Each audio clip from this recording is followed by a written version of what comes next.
Alrighty, welcome back everyone. We just did a little bit of a recruiting update for you guys, broke down the ridiculous weekend that Oregon had and some of the other commitments. There was a big weekend for Florida State. A couple other teams got some big time commitments, so I wanted to break that down for you guys as we get into what is going to be a very, very big time in recruiting. But let's get into some Monday questions. We're going to break down the SEC a little bit. We have a couple of questions that I want to kind of get into. We got into Alabama last week, but we're going to broaden the scope just a little bit, get into the full scope of the SEC and kind of break it down. And I think the biggest thing here that I want to break down that we talked about a little bit earlier when we talked about Quinn Ewers' comments is, what is the biggest game on the SEC schedule? What is the one that we should all be pointing to as the number one biggest game? And obviously, everyone's going to point to Texas and UGA as towards the top of the list. These are the two teams with the highest odds and the highest win totals in the SEC. They're facing off at Texas in, I believe, October 19th, I believe is the date. And that is obviously going to be a huge game. There's no two ways about that. That is going to be the main event pretty much no matter which weekend you put it on. That's going to be the one that everyone's circling. That doesn't necessarily mean it's the biggest one in the conference, though, because UGA does travel to Bama. They do travel to Ole Miss. Also, you have Bama LSU. You have LSU Ole Miss, a very, very talented two teams that absolutely will have a ton to say about this conference this upcoming year.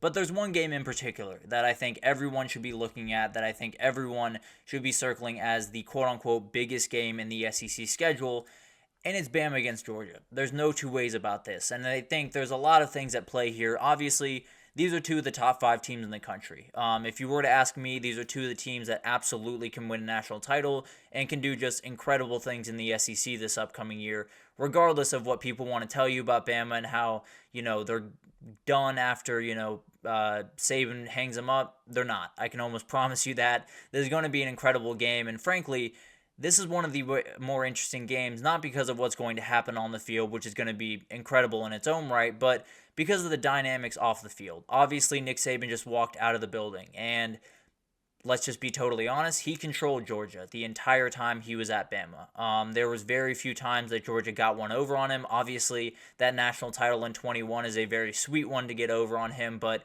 for the most part, Saban just kind of controlled them the entire time, and now he's gone. Now the big bad bully is gone, and Georgia can kind of assert their dominance over this conference. The question is, the reality is, they gotta walk into Tuscaloosa and take it this upcoming year. Bama's not going to give it to them, and if they don't go in there and win that game and assert their dominance over them and the rest of the conference, there's going to be some conversations to be had.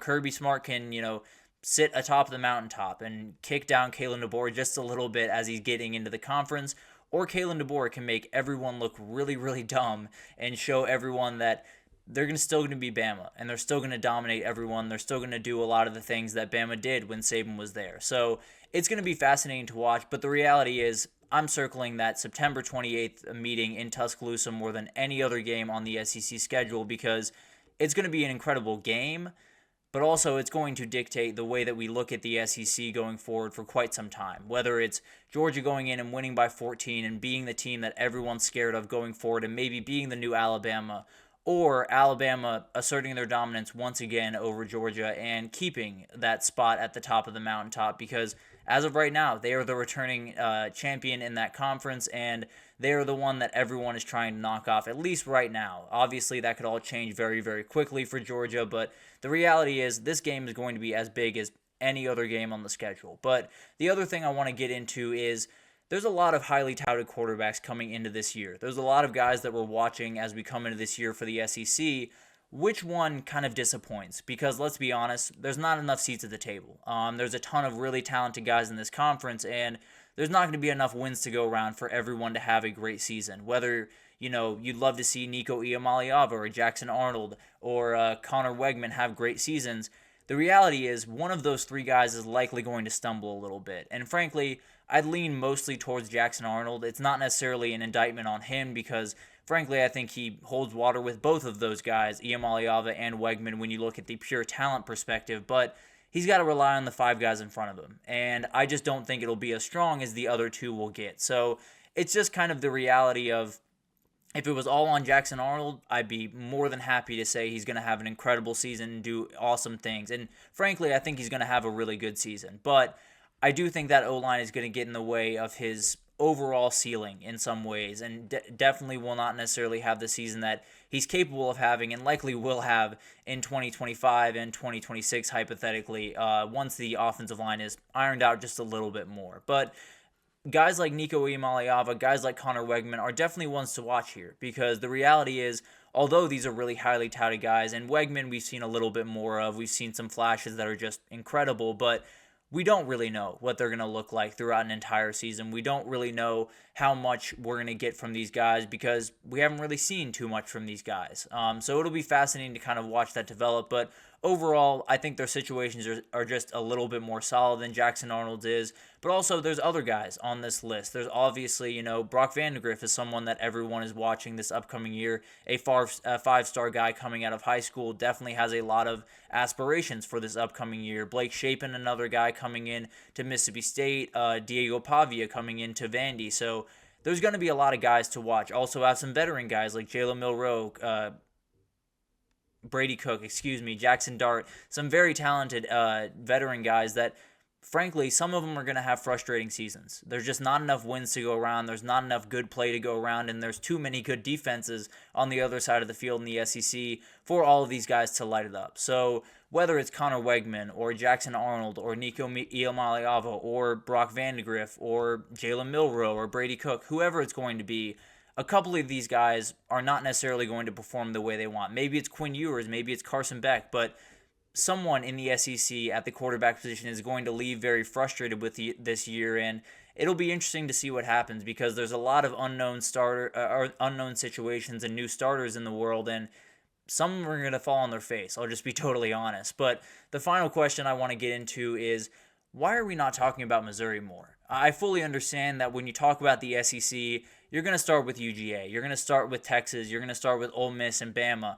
Missouri's not that far behind some of these teams. And I understand that they're not, the coolest team in the world. Eli Drinkwitz is not necessarily the swaggiest guy you've ever seen in your life. But the reality is this is a really good program. They've been doing just incredible things throughout their time. Brady Cook controls this offense like none other. It's just incredible to watch him execute. And obviously, Luther Burden, Theo Weiss, Mookie Cooper, remarkable. Just incredible wide receiver group, one of the best in the entire country. I did have a little bit of worry about their offensive line going into this offseason. They went out and got Marcus Bryant and Caden Green and made me feel a ton better about what their offensive line is going to look like. Those will be the two guys on that left side for them, and they're just going to do an incredible job. Two really, really good players that absolutely will play a huge part. And then they added Marcus Carroll, a very, very talented guy from Georgia State. I think he's going to pick up right where Cody Schrader left off last season. I think he's honestly one of those guys that we probably should be talking about a little bit more. A very, very talented running back that, although he was at Georgia State last year, is more than ready to play an SEC schedule and absolutely will be a huge player for them. And I think him and Nate Noel are just going to be really, really talented coming from that group of 5 level up to the SEC and showing that they can hold their weight, no doubt about that. And then you had the back end guys that are going to be huge. Drayden Norwood, probably the man among them, but Toriano Pride Jr. is going to be absolutely huge for this team, but both those guys are really, really good players, and they're coming in for huge players in Chris Abrams-Drame and Enos Rakestraw from a year ago, but both those guys are plenty talented and can definitely fill those voids when needed. So very talented, a very good group, I think, across the board, whether you look at offense or defense. I think the offense is a little bit more inclined than the defense is, but it's not necessarily a far reach for the defense to be really good this upcoming year. I think they've just done an incredible job. Eli Drinkwitz, from the second he showed up in Columbia, Missouri, was ready to go to work and did a lot of the right things with this Missouri team, particularly on the NIL front. They're just doing incredible stuff in that world, but it's going to be awesome to watch this team develop. I don't think the run game will be any worse. I think the wide receiver core is one of the best in the entire country. A third-year starting quarterback is a luxury that not many teams in the country have this upcoming year. So, and when you look at the teams that do have it, they're the top teams in the country, whether it's Jackson Dart at Ole Miss, whether it's Quinn Ewers at Texas. Those are the teams that you're looking at in this conference, and Brady Cook is right there with them as third-year starter. So it's going to be fascinating to watch this team develop, but I think Missouri is a team that might just sneak up on you because their schedule, if you look at it, is very manageable for a team that has this much talent and definitely can absolutely find their way to Atlanta at the end of the year and maybe just shock the world and win this conference. So it'll be fascinating to watch that develop. Definitely a ton of things to watch in this conference overall, and I think when you look at the SEC this year, it frankly could be one of the craziest years in its entire history. Obviously, adding two teams like Texas and OU definitely helps that a little bit, but also I feel like there's just more parity around this conference than there has been in quite some time. It feels like obviously Georgia is the big dog on campus. They are the ones that everyone is kind of chased down as of right now, but they're not necessarily too far ahead of a lot of these other teams. Ole Miss has done an incredible work this offseason. Bama is not as far back as people want to believe as of right now. There are tons of really, really good teams in this conference, but Missouri's going to have plenty to say because Missouri has so much experience on that team, specifically at the quarterback positions, at the wide receiver positions, and they've been able to fill some of the voids that they had on the offensive line, at the back end of that defense, at the running back position.